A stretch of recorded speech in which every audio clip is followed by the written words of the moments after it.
does poetry mean to you? It is, I guess it's the revelation of our truest feelings inside. So whatever it is that we're going through, I think it comes out in the writing. It's the way to express what we truly think and feel. So, um, our creativity comes out, all those kind of things. Um, you can explore fantasies. Like I said, I don't do like creative writing like that, like fantasies, whatever. But if you want to go down that path, ain't nothing wrong with it, of course. Um, all your whatever creativity you got, things that just pop into your mind, you want to just talk about it, you want to just cover the current events, whatever it is that's on your heart, on your mind, it's an expression of our true feelings that someone like me who's not the greatest communicator one on one, like a face to face conversation with someone, I may run out of stuff to say in like 3 minutes, if that long. So I'm not all that good of a verbalizer, I guess. But when I'm able to write, I can put the entire world onto the page, you know? So expression of our true feelings is what poetry is to me. Yeah. So let me ask you this: why do you think it's harder for you to verbalize it than to write it? I don't know, probably I can't freestyle to save my life, so it's like coming up with stuff right on the spot. I don't know. I put like so much pressure on myself to have the right thing. Right. It's got to be funny or it's got to be entertaining. I don't want somebody to walk away while I'm talking and all that stuff. So it's just like I just put all these things in my mind that don't necessarily really exist, and then I don't know. I guess I just feel too much pressure, like one on one, and I'm trying to think of the best thing to possibly say. But if I'm writing it, I can take my time and come up with the best thing to say. Right. I understand. So back to the original question I was going to ask you. Did you have a mentor? Would you say your brother was your mentor? Did you have a mentor? He's the one that got me into it, but no, I never really had a mentor. Like I've always heard that if you're going to be a writer, you should read. You should read as well, and I'd never read. I've read like at that point I read like 6 books in my life, so which is so terrible. What's the 6 books? I read the Bible 3 times. I read there's a book by don't ask why. There's a book by Malcolm Jamal Warner. It's called Theo and Me. I don't know why I read that. There was a book on Isaiah Thomas / Charles Barkley. I don't know how that combination came to be. I read Charles Barkley's 3 books, or 3 of them at the time. Ice-T's book, and there was probably something else that I'm just not thinking of right now. But like I never read no like serious books. I never read like The Art of War or nothing like that. I never read anything serious besides the Bible. So I don't know. Those are the ones the few that I read back then. But reading the Bible 3 times, that's good because most people they consider themselves Christians or believe in Jesus. Yeah. Been alive 50, 60, 70, 80, 90, 100 years, never read the Bible from front to ending once. To me, to be considered a Christian or Muslim or whatever religion you believe in, you should be able to read whatever book that is at least one time before you consider yourself a Christian, Muslim, Jehovah's Witness, Buddha, whatever it is you believe in. Absolutely. You know what I mean? So right now, since you read it 3 times, you're a triple OG Christian. OG, triple OG. Triple OG Christian over here, bro. But so out of the books you read, which book was the most? Let's take the Bible out of course. Okay, yeah. Out of the other books, which ones was the most intriguing? Because I already know the Bible probably was out of all of them. But besides, because you read it 3 times, so you had to find something in it. The most intriguing? Yes. Out of all the books I've read, my goodness. You know what? You read more than 6 by now. So how many? What's the most intriguing book you read since you started reading books? It's probably got to be one of the books that I read about Prince. There's one called Life and Times about Prince. So it just goes through like every album that he released. It was the last one they had in there was his 2007 album. Right. So up till from 1978 to 2007, it covers his whole career, and it's all the bad decisions he made, all the money he wasted, all those kind of things, all the influence he had, all the power that he had. One of the main stories in there was when he was first coming out. He was a relative nobody at this point. And Warner Brothers was like, all right, we got a producer for you. We're going to get Maurice White from Earth, Wind & Fire. He's going to produce your album for you. And with no track record, he's like, it's not going to happen. I'm producing my own album, and that's just the way it's gonna be. And it's like, I don't recommend that for everybody, but the thing is, he knew if the guy from Earth, Wind and Fire does his album, it's gonna sound like disco and it's gonna sound outdated before he even comes out. So he knew right from the start what his value was and what his worth was, and he knew that it had to be his focus and his vision in order for him to be successful. So it was like he stood up for himself. He I guess you could say he bet on himself, and obviously it paid off in the long run. So that's like the main story that I got from out of that book, to definitely believe in yourself, even if you don't necessarily have it right now. You got to believe in yourself and believe that it's going to come. And you work hard enough, and you know what I'm saying, you put in the work, you put in the time, and you keep the faith and keep the belief, it's going to happen for you. And that's exactly what he did with it.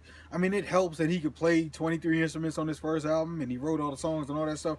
It helps to have the talent, but definitely the faith that he had in himself, and be willing to stand up to these people who could have easily said, who are you supposed to be?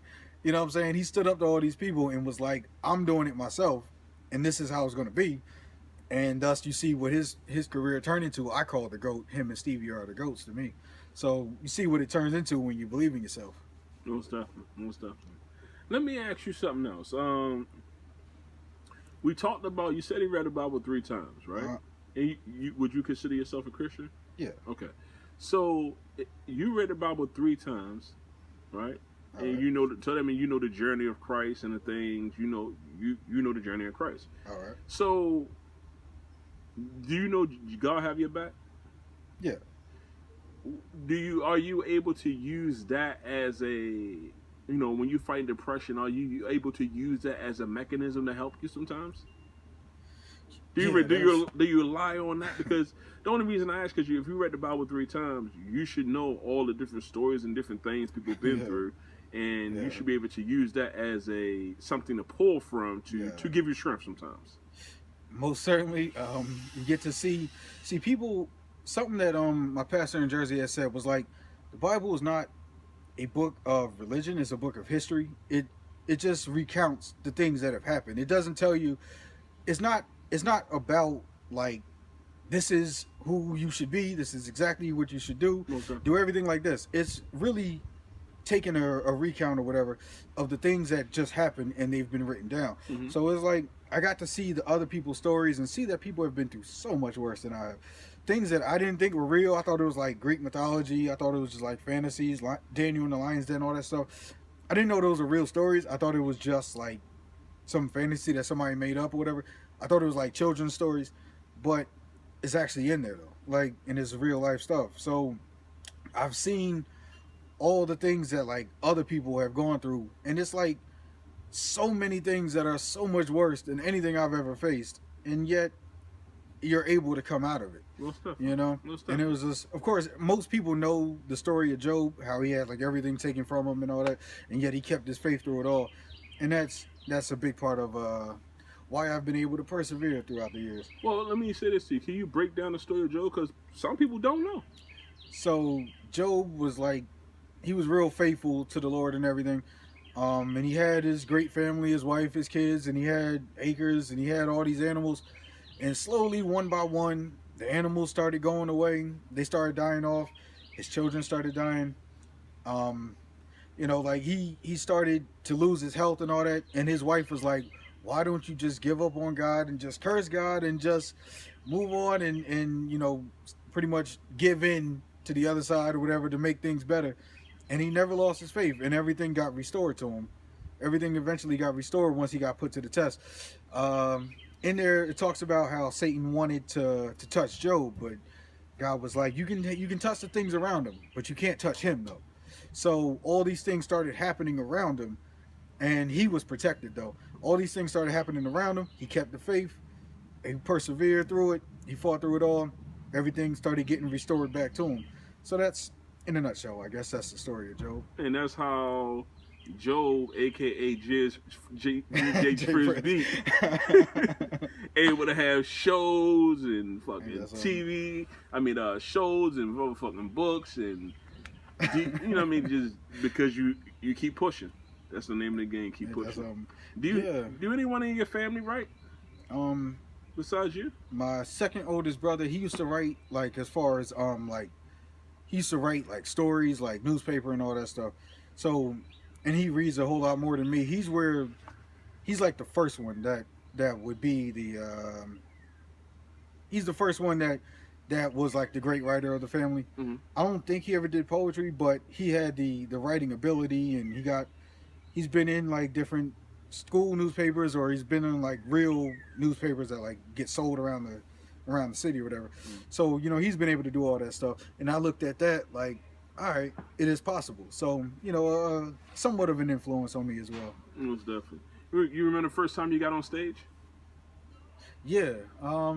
Make us feel like we was there. Make us feel like we was you. Matter of fact, there's a poem that I wrote about that actually, called "I Confess." It is the first time I ever did it was I was in church one day, and I was just people thought I was shy. I call it quiet, but I was just a quiet little guy who just sat in the back, never said anything to anybody, never did anything. Every fifth Sunday, my church would have the section where if you have talent or whatever, you could go up and perform it on the stage rather than the choir being there. Fifth Sundays was for people in the congregation if you wanted to do anything. So one fifth Sunday, I got up and I decided to do it. I had this poem called Heart of the Gospel, and I went up there, I read this poem, and it was the second loudest I've ever heard that church when I got done. The loudest was when Pastor and his wife announced they were having their first child, but the second loudest I ever heard was the standing ovation I got from that first poem that I read there. And then I wrote this poem called I Confess, which diagrams or breaks down the whole thing. Like I wanted to that's a whole, you know what, I'm trying not to break away. No, there's go wherever you want to go. You good, bro?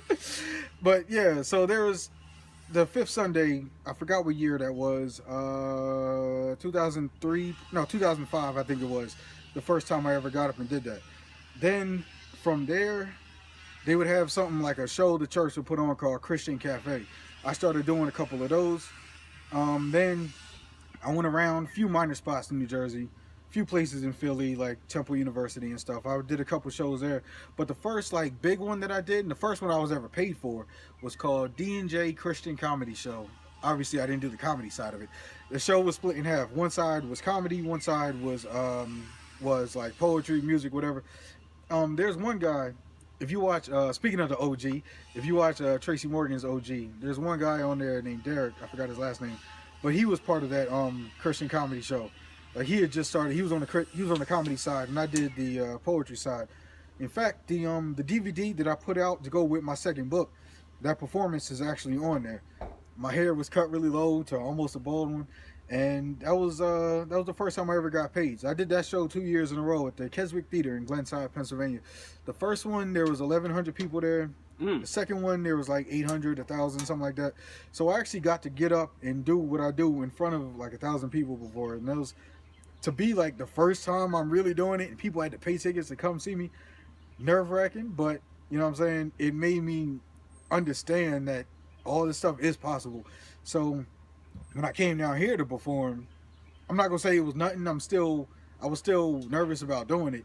It's just I had been in front of so many people that opened me up and made me possible for me to do it down here in Atlanta. Did you ever have a fear of getting on stage at all? Which is, every once in a while I'm thinking something's wrong with me because I don't get nervous. It's like if I have it memorized and I know it's good, I don't get nervous, which is like so weird to me. But the one time I featured out in New Orleans for Rep Your City, Atlanta versus New Orleans, hosted by Lady V and Hero 55 over in New Orleans, I went out there and I kind of had this poem. In fact, it's called The Unseen Picture, I believe your favorite poem, by me at least. I kind of had it down, but everywhere I went to perform it, I messed up on it somewhere. And I was going to travel all the way out to the Lou over there. I was going to travel all the way out to Louisiana and do this poem, and I wasn't fully sure if I had it. So at that point, I was nervous. But besides that, though, I don't know. Some reason, if I know it's good, I don't get nervous. If I'm going to go up and I got to do a speech about like science or something that I don't know about, I'd be nervous that people are going to care what I'm going to say there. But if I do a poem and I know it's good, I actually don't get nervous. I'm actually more nervous for this right now than I would be for doing a 20-minute feature. Oh, you don't seem nervous at all. It seemed like it, but I'm just telling you. I'm really like this right now. But how many projects do you have out? And tell me the names of the project, and also tell me what was the hardest project for you to complete. The first one was My Heart Through My Hands. It's a red and black cover. I went like this for the picture, and then we put like a heart melting into the hands, whatever. I have that book. I read it. That's good stuff. Yeah. All right. That was hard to do because I've never written a book. I didn't know how to go about it. I put out all this money for that when I really didn't need to. I found a better way thanks to Kiss the Poet. He put me on to a much better way of producing my second book. But in fact, my second book is called Awakening the Dream. And that one, the cover was done by Tyrone Allen. The top of it is like a night sky, and the bottom of it is daytime with the grass growing and all that stuff. So it's like my transition from the darkness into the light. That book is a whole lot lighter and a lot more positive, I guess. So Awakening the Dream, that title actually is given to me by Siobhan Toombs. So a lot of other people have shaped and influenced my whole thing. My third book was definitely the hardest to do because of what it was for, what it was about. So this here is entitled 100. That is me in the brown corduroy. Parents dressed me. That's my brother Brian. He was 3 years older than me. He's the one that passed on. He had a heart condition and just gave out one day. So writing this book and like literally crying as I'm writing a lot of these poems, I was listening to Indy Irie's Good Man because I wanted to write a poem for his kids. So I was listening to Good Man, and she's talking about like, just know that your daddy was a good man and all that stuff. And it's like, I could barely see what I was writing because of all the tears that were coming out. So this book is easily the hardest one that I ever had to do. As far as like talent wise, I guess it would be my CD. My album was hard to do. This also was done by Tyrone Allen. Recorded with Out Your League Studio, Philip Jordan. But the unseen picture was hard to do because I never really recorded like that, and I had to be on beat and all that stuff. And it was just like, I'm not a natural rapper or anything like that, but it was a little tough to do because of that, because I had to actually stick to a format. I had to stick to guidelines. I had to ride the beat and all that stuff. So creatively, artistically, I guess, the unseen picture was the hardest to do. But 100, because that was his nickname, 100, because he was always open and honest and truthful about everything. And 100 was his nickname. So that's why that one is so hard to do. That's a dope nickname. Yeah. That's a dope. Tell us something about your brother. Like I said, he's the one that got me to be a poet in the first place. His name was 100 because, like I said, he's honest about everything, and he's the biggest Wu-Tang fan you're ever going to find. So he didn't spell it like O-N-E. It was spelled W-U-N-N for 100. Now, I'm pretty sure that's because of the Wu-Tang. So, you know, he's the one that everyone thinks that he only listened to Wu-Tang, but he was like an early 90s hip-hop person. So Wu-Tang, Boot Camp Click, Pharoah Monch, Redman, Busta, you know, like all that kind of stuff is what he listened to. And he was definitely my biggest influence as far as like the whole style and creativity and all that. It was like everything he did, I wanted to do. You know what I'm saying? Everything he liked, I wanted to be able to learn that so he would like something that I do. You know? I don't know if that's natural to look up to your older brother like that, or is that like natural. Obsessive? I don't. Okay. All right. So, like the way his clothes hung on him, it always seemed to fit better. He had so many different hats, and it was like I never wore any fitted hats, but because of him, that's when I started like my collection. So like every performance I've given down here, I've had a hat on, except for two of them. One time I was on TV, and one time at Cash Cafe. Those are the only two I didn't have a hat on. I actually remember that for whatever reason. But because of him, all the fitted hats that I got. Just like he had this chain where it was like a hand palm in a basketball, and you could spin the basketball. And it was like I always wanted that chain. And like he always wore Echo back in the day. And that's where I started wearing Echo. It was just everything he did was into that. And to the point, my first big feature was May of 2014. It was thanks to the incredible Lady V the Poet, Do You Lyric Lounge. That was my first feature, my first big feature around here. And he was actually there because he lived in Hiram, Paulding County. So it wasn't like around the corner, so he didn't come to all that many of them. But he came to my first big feature, and he recorded my first poem, "The Best of Me." That's the poem that I wrote, dedicated to all the other poets around me.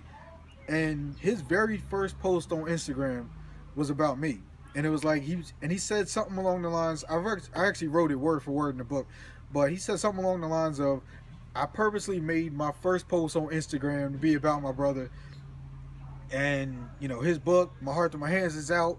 A whole lot of creativity. It's really great. If you know him, you're going to be really surprised by it."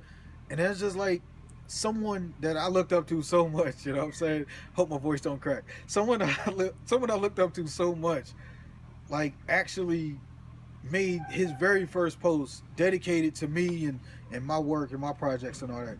And he posted the video on Facebook, and it's just, "The boy is nice," is what it said on there. And I never expected that from my family. Not that they didn't support me, because I was the biggest supporter, but it was just, I never expected to actually hear that. We said "I love you" to each other a couple times throughout our lives. You know what I'm saying? So it wasn't like a natural thing. We always knew it, we always felt it, but it wasn't natural for us to come out and say that. So he writes "The boy is nice" on Facebook and Instagram, and it's like, that hit me more than like anything else anyone else has ever told me before. So he's where I gotten a lot of who I am from. So based on him being 100, that's a good person to get the information from. Yeah. If anybody you want to look up to, it need to be somebody that's 100. Definitely. Most definitely. Most certainly. You know, something else I wrote about in this book is something I learned from him. There's two different ones, but I'm gonna hold off on the second one just in case you ask about it. I don't want to jump over it. But the other one is, like, I don't know, he told me one thing was about to make memories with everybody. So that's like the other one. But the one from him that I really got was to always know what you're talking about whenever you're gonna start something. So I forgot exactly what it was, but we were talking one day. I was in New Jersey and he was living down here. And I remember it had something to do with a Snoop video. It was a Snoop Dogg video, but I can't remember what it was. But it had something to do with, I was telling him something, and I just knew 100% I was right. And I'm just like, and I'm basically saying there's no way I can be wrong. It's pretty much the gist of what I was saying. And he was just like, all right. Like, that was his whole response. And then later that day, I looked it up, and I think the video came on or whatever it was. I looked it up, and I was like completely wrong about it. And it was like the worst feeling I ever had. And it was just like, I had to go crawling back pretty much and tell him how right he was. If it was me, I would have been like, of course I was right. Or I would have said, why would you even think that you could challenge me? Or something. I would have said something like that. But he just was like, yeah. And it was just like, from that day, I knew, don't ever speak on anything unless I know what I'm talking about. So any debate, any argument, whatever, I'm going to know what I'm talking about before I started talking on it. It's like, any of the poems I write, they're real experiences, or I've looked up the history of it, whatever. I don't just like say stuff, put facts out there that turn out to be totally wrong. So that's why I'm quiet a lot, because I may not think of it right away, or I don't know about the subject. So I'm not going to put myself out there and be wrong. So I definitely learned that from him. And also another thing that I'm thinking of now was, I remember we had to go to church one day, and I couldn't find my glasses, and I'm just like panicking, I'm crying, I'm yelling at everybody. Somebody took them, somebody lost them, and then he just like walked in the room, picked them up, found them, just gave them to me, and I instantly stopped crying. I just, oh, and like, he just was so calm about everything, and he told me to stop. He indirectly told me to stop panicking over stuff and stop worrying about everything. With his heart condition, HCM, hypertrophic cardiomyopathy, his heart condition, if you know anything about the history of basketball, there's a guy named Hank Gathers who was from Philly. He went to Loyola Marymount out in California. But there's a guy named Hank Gathers, or more famous, Pistol Pete Maravich, or Reggie Lewis of the Boston Celtics. They had the same thing, whereas like an extra muscle builds around the heart, and if it works too hard, it could just shut it down pretty much, and that's what happened to him. I don't know, but you know, so he's been through a whole lot more than I have. And he had to get surgery, and he had a defibrillator put on his heart and all that stuff. You know what I'm saying? He's been through so much more than I have. And he had a wife and kid to look after. All these things, and I don't have any wife, I had no kids, nothing. And it was like, he had so much more facing him than I did. But yet, I felt my life was so much worse than everybody else. But I could look at him and he would just be like, yeah, I got these problems, but you know, it's part of life. You deal with it and you make the best of it. And it's just like, how do you have this mentality? And it's like I told him before, like when I was at his house, I told him, I admire you so much for being able to have these kids and not run out, because I don't think I could do it. Like, if I did have a kid, I wouldn't run out, but I would do my best to make sure I didn't have any, though. So, and it was just like, how can you handle that, man? I couldn't take it. You just got to do it. It's just like having children changes you, and it makes you grow up, and it makes you realize that you can do everything, and, you know, stuff like that. I learned so much from him. More than I have from, like, anybody in the world. Like, more than my parents or whoever. It was like, he's the number one inspiration that I've always had. It was never like no celebrity or nothing like that. He's who I needed to learn everything from, pretty much. Right. I hope I answered the question, because I just went for like 10 minutes. You answered it correctly. You definitely answered it correctly. All right. I guess the other thing would be, did he write? No. I can't believe he wouldn't write. As much as he loved 90s hip hop and Wu and all it, because Wu, that's one of my groups right there. I love Wu. I love Wu. We we would play around at the house, me, him, and my other best friend from up north. We would play around and we would record these songs, but it was cheaply done. It was just like on like a house computer or something. So we wrote a couple things there, and I actually got to see how he would do it. He was kind of like if I had compared him to anybody. Now, I'd say Rakim is the greatest of all time, so I'm not saying he's Rakim's level, but like his calm demeanor, though, how like he's just overly cool about everything. Right. The way Rakim was, that's who he would have been like if he took up rapping seriously. Yeah. It's another thing you said, it was a lesson in it when he was replied, and this is a lesson I've learned over the years, like when you write, you don't gotta say a whole bunch. Ain't that something? Yeah. Like I'm not, like, if I'm right, I'm not debating you on me being right. Ain't that something? You got to figure out that I'm right and then come back to me, or just figure it out and just keep it moving. Either way, but I'm not going to debate you on me being right. Ain't that something? And that's what he was doing when he was like, okay. Yeah. It's like he knew he was right. He was like, I ain't debating you on that because I know I'm right. Yeah, that's dope, man. And I used to make so many arguments and all on that stuff. And then when you just be wrong, it's just the worst, man. Yeah, it is, man. It is wrong. It is bad when you're wrong. It is bad when you're wrong. That sucks. But yeah. All right, so your brother influenced you. Let me ask you this. Can you tell us about your mother and father? Because I've seen them at a couple, you know, like maybe I've seen them like maybe 2 or 3 times at different shows. Tell me, because it seems like they really support you and love you. Tell me about that dynamics of the relationship you had between your parents, and what type of parents you had growing up. The easiest way is I had the greatest parents. Because of myself and my own negativity, I was a lot closer to my mom than I was to my dad. So it was like a lot of times they would just try to like give me life lessons or tell me stuff that they knew, since, you know, they've been on the planet for 40 whatever years at the time, and I was 8, 10, whatever. So they were just trying to teach me things, but I didn't see it that way. It was like, you asked me to do it, I said I'll do it. Just leave me alone. You know what I'm saying? I'll get to it when I get to it. And it's just, I let a lot of those things, you know, shape who I was in our relationship. And it really didn't get better until I moved out. You know what I'm saying?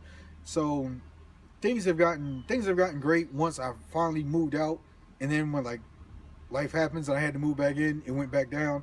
And then it went back up when I moved out, all that kind of stuff. But I really couldn't ask for them to do any better. And they're the ones who actually paid for my first book, which I paid way too much money to make that first book. But they're the ones who... You don't like that, though. Nah, that's the second time you said something like that. Yo, salute to Kiss the Poor for giving him a shot, for giving him the information, man. Kiss the Poor, he just wrote it down, like, here, use this, man, whatever.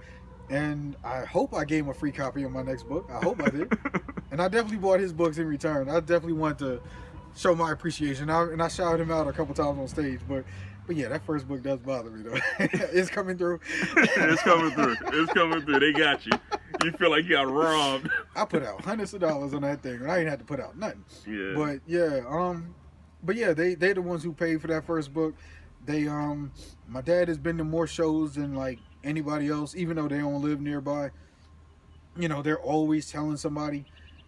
They've gotten like a lot of my book sales have been because of them and telling their friends and all that stuff. And you know, so they are definitely some of the most supportive people you could have. But just even beyond that, though, just outside of poetry, it's always been supportive. No matter how many times I failed at something in life and I tried to move out and I had to come back, you know, it was always there.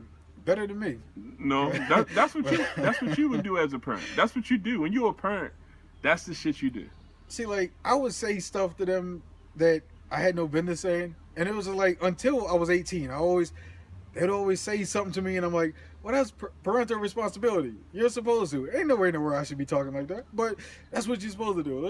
It's parental responsibility up till I'm like 18 or whatever. But, and then once I passed 18 and I had to come crawling back, they never brought it back up or anything. But, you know, they just accepted me back in. They were far better than me. So. Yeah. I think it's because they understand you. You know what I mean? Like, if they understand, I understand all my kids, and I understand who think like this, who act like this, and they also probably know your intentions is not mean. Mm. You know what I mean? So that's what I believe. I can't speak for them, but that's what I believe. What type of work your father did? What type of work your mother did? My dad. If you don't mind me asking. Yeah. Matter of fact, I was just started thinking that my dad was in Vietnam, so he's experienced way worse than some of the stupid stuff that I've said. He seems for shit.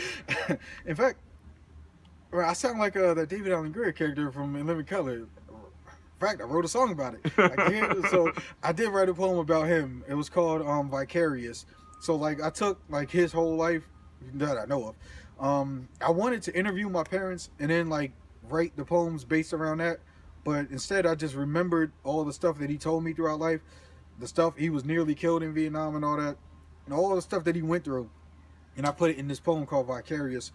And so like he's been through so much over in Vietnam, and just recently I actually started talking about some PTSD that he might actually have from it, stuff that he still does from based on what happened in 1970. So it's just like he's been through a lot more than some stupid comments I might have. You know what I'm saying? So they're way more patient than I could ever imagine being. And so to actually answer this question now, Vietnam, he came back. He was working at like Social Security department over in Philly or whatever, making sure people get their Social Security checks. So he started doing that in Philly. That was supposed to be a summer job, and he was going to move on to whatever else. And that turned into like 40 years. So that temporary summer job turned into raising the whole family and supporting all by himself whenever need be. My mom jumped around a lot, whether she worked for a children's hospital in Philly or like post office, whatever it was. She jumped to a lot of different things, but my dad stayed with that one all those years. So even if my mom didn't work at the time, my dad had the kind of career that he could take care of everybody. And I guess I looked at that like, man, how am I going to get a career like that? How am I going to take care of an entire family all by myself? I'm not going to be able to do it. I ain't going to be able to do something like that.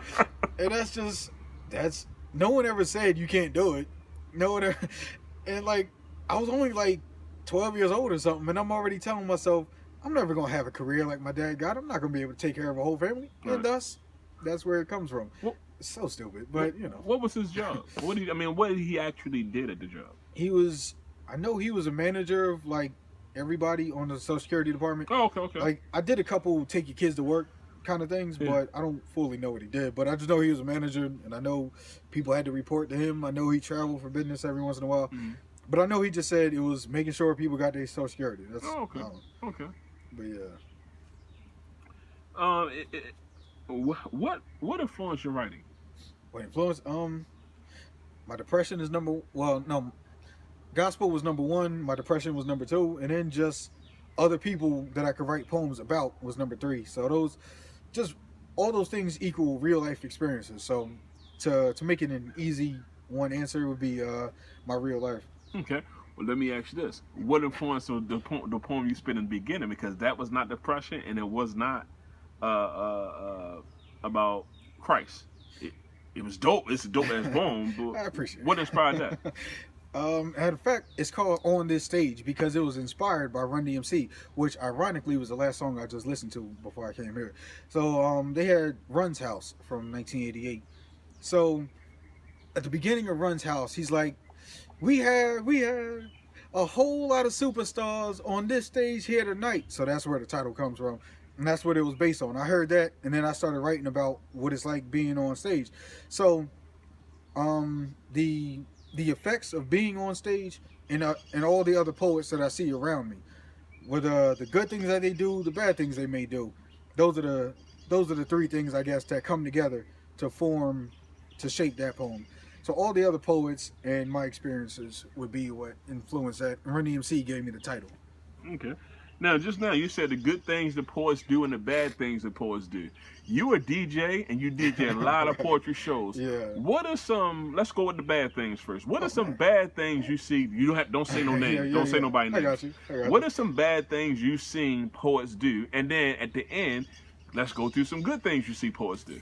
Some of it is some of the stuff is what I've done myself, but some of it is, all right, so I'm gonna do this next poem and something use the mic, something. So yeah, like this is all the audience is gonna see. Right. So I don't even know if you heard me just now. So, yeah, you got muffled just now. It was muffled. So yeah, so doing that is a lot of